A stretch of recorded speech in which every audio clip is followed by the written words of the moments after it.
सच्चाई तो ये है कि उपन्यास और कहानियाँ लिखने से पहले मैं ये नहीं जानती थी कि ये ललित निबंध है। जब पढ़ रही थी तब से लिख रही थी, पीएचडी करते समय। लेकिन मैं लिखा करती थी। पंडित विद्यानिवास मिश्र जी के संपर्क में जब मैं आई तो, और साहित्य अमृत में कुछ एक आर्टिकल मेरे जब उन्होंने प्रकाशित किए और मैं जब उनके संपर्क में आई तो उन्होंने कहा, तुम ललित निबंध अच्छा लिखती हो, लिखती रहना, इसे मत छोड़ना, क्योंकि कोई स्त्री नहीं है इसमें। तब मुझे लगा कि ये ललित निबंध मैं लिख रही हूँ बहुत पहले से, जब मैं स्टूडेंट थी, पीएचयू में पढ़ रही थी। तो ललित निबंधों की लिखने की मेरी श्रृंखला जो है वो तब से शुरू हुई और पंडित विद्यानिवास मिश्र जी ने जब उसे संपुष्ट किया तो मुझे अच्छा लगा। यह सच है, स्त्रियां नहीं हैं ललित निबंधों के क्षेत्र में। महादेवी वर्मा जी के कुछ एक लेखों को हम लोग रख सकते हैं उस कैटेगरी में, कुछ और भी होंगी, बहुत कम हैं स्त्रियां।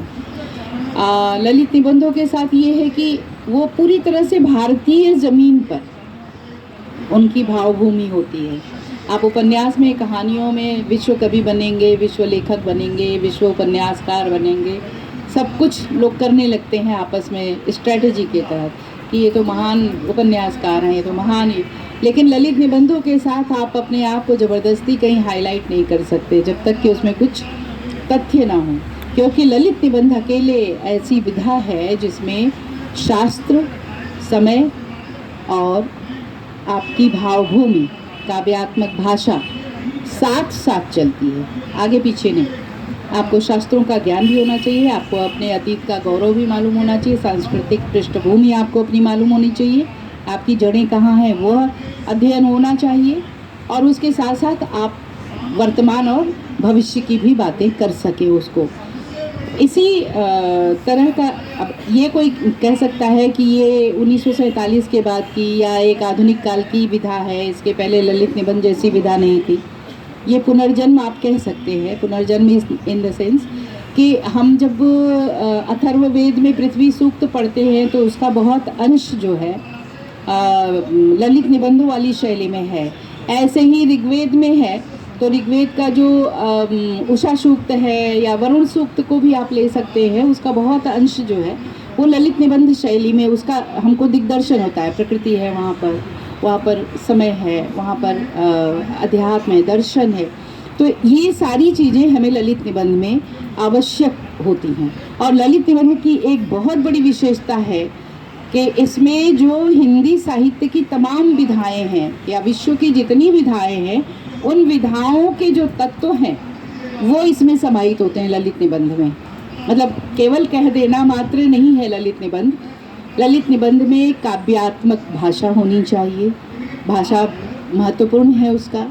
कथात्मकता होनी चाहिए जो कहानी का गुण है। एक स्वरूपता होनी चाहिए जो उपन्यास का गुण है।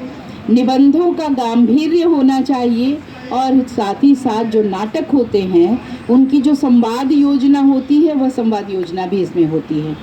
इसीलिए अंग्रेजी साहित्य की मैं विद्यार्थी रही हूँ, पीएचडी मेरी उसी में है।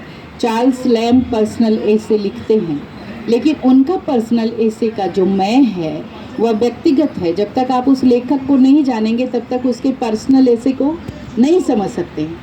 लेकिन अगर ललित निबंधकार कोई है तो ललित निबंधकार को आप भले न जान रहे हो, लेकिन उसके ललित निबंधों के कारण आप सब कुछ समझ सकते हैं। क्योंकि भारत में जो ललित निबंध लिखा जाता है, जिसको हम पर्सनल एसे के साथ थोड़ा बहुत तुलना कर सकते हैं कि मैं वहाँ पर भी है, मैं यहाँ पर भी है, मैं से हम शुरू करते हैं, हम तक जाते हैं, मैं से हम तक की यात्रा है ललित निबंध। लेकिन वहाँ पर जो मैं है वो व्यक्तिनिष्ठ है, जो पाश्चात्य है निबंध, पर्सनल एसे। लेकिन यहाँ का जो भारत का ललित निबंध है वह व्यक्तिवादी नहीं है, वह मैं की बात करते हुए हम तक जाता है, यानी विस्तार लेता है पूरे विश्व में। जैसे वैदिक मंत्र एक है, अहम राष्ट्रीय संगमनी वसुनाम, मैं राष्ट्र को बांधने वाली शक्ति हूँ। यहाँ मैं है, लेकिन यह मैं राष्ट्र तक विस्तारित हो जाता है। तो ये जो मैं से हम तक का विस्तार है, जो यात्रा है, उस यात्रा की भावपूर्ण अभिव्यक्ति होती है ललित निबंध। तो ललित निबंध कुछ कुछ लिख लिया करते हैं जब कभी मन में आता है कि बहुत सारी बातें हम उपन्यास कहानी के माध्यम से नहीं कह सकते, वो ललित निबंध में आएंगे।